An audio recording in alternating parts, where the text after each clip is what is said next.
For thousands of years, humans watched birds rise into the sky and believed flight belonged only to nature. Today, the same physical laws lift feathers, wings, and machines weighing hundreds of tons.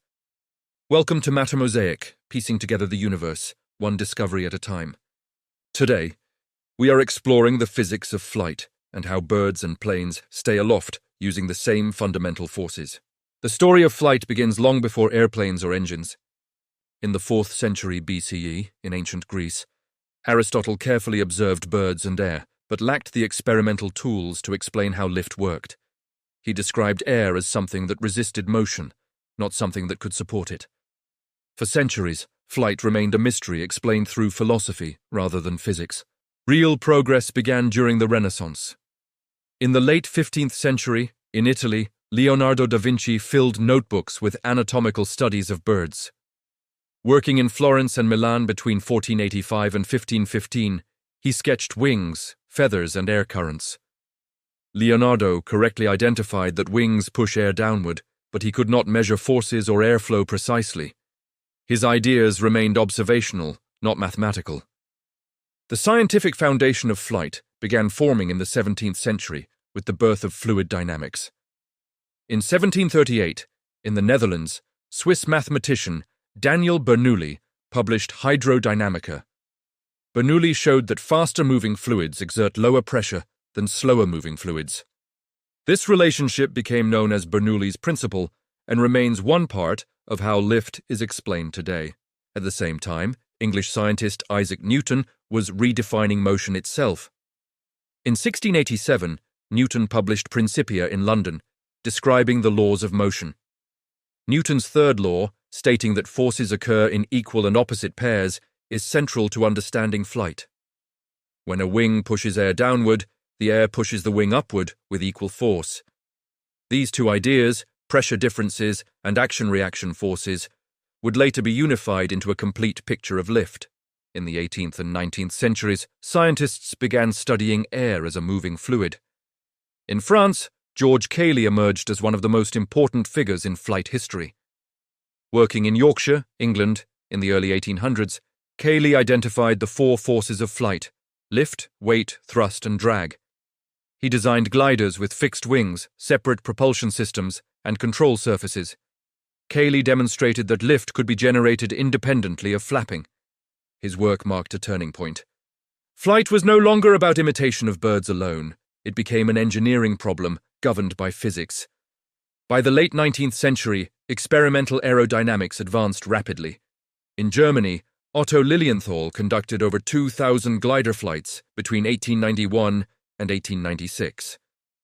Lilienthal carefully measured wing shapes and lift forces, publishing data that showed curved wings, known as airfoils, produced more lift than flat surfaces. His work directly influenced future aircraft designers. Meanwhile, in the United States, Wilbur and Orville Wright studied Lilienthal's data and discovered errors in existing lift calculations. Between 1901 and 1902, in Dayton, Ohio, they built a wind tunnel to test wing shapes themselves. This marked one of the first controlled aerodynamic research programs. On December 17, 1903, at Kitty Hawk, North Carolina, the Wright brothers achieved the first controlled, powered flight of a heavier-than-air aircraft. Their success relied not on a single principle, but on the correct balance of lift, thrust, control, and stability. Lift occurs when a wing moves through air at sufficient speed and angle. The curved upper surface and flatter lower surface of a wing cause air to accelerate differently above and below it. According to Bernoulli's principle, this creates a pressure difference. At the same time, the wing deflects air downward. According to Newton's third law, this downward momentum produces an upward force. Both explanations describe the same physical reality from different perspectives. Birds use the same physics. Their wings are flexible airfoils that change shape during flight. When a bird flaps, it increases airflow speed over the wing and directs air downward and backward. This generates lift and thrust simultaneously. During gliding, birds adjust wing angle and shape to maintain lift while minimizing drag. Different birds exploit flight physics in different ways. Albatrosses use dynamics soaring over oceans, extracting energy from wind gradients. Hummingbirds, studied extensively in laboratories in the United States and China, generate lift on both the downstroke and upstroke by rotating their wings. These behaviors follow aerodynamic laws, not biological exceptions. As aircraft technology advanced through the 20th century, engineers refined wing design using wind tunnels and mathematical models. During World War I and World War II, research facilities in Germany, the United Kingdom, and the United States developed faster and more stable aircraft. The National Advisory Committee for Aeronautics, later NASA, conducted systematic studies of airflow, turbulence, and stall behavior. Jet propulsion introduced a new way to generate thrust, but lift physics remained unchanged. Jet engines accelerate air backward, allowing aircraft to reach higher speeds. Faster airflow over wings increases lift, allowing larger planes to fly. At high speeds approaching the speed of sound, new challenges emerged. Shock waves and compressibility effects required revised wing shapes. In the 1940s and 1950s, swept wings and delta wings were developed to manage supersonic airflow.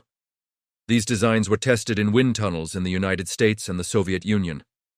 Despite these advances, the core principles remained intact. Lift depends on airflow, wing shape, angle of attack, and speed. When any of these fall below critical thresholds, lift decreases and stall occurs. Modern flight science relies on computational fluid dynamics. Supercomputers simulate airflow over wings down to fine detail. These models are validated by wind tunnel experiments and real flight data. Commercial aircraft today are designed using physics established over 3 centuries. Flight is not about defying gravity, it is about working with it. Wings redirect air downward. Engines provide speed. Structure provides control. Gravity remains constant. Flight emerges from balance. Flight feels magical only because its physics is invisible. Air seems empty, yet it carries force, pressure, and momentum. When shaped and guided correctly, it becomes strong enough to lift both birds and machines. Understanding flight does not reduce its wonder, it deepens it. From feathers to fuel, flight reveals how nature and physics rise together. This is Mattermosaic, piecing together the universe, one discovery at a time.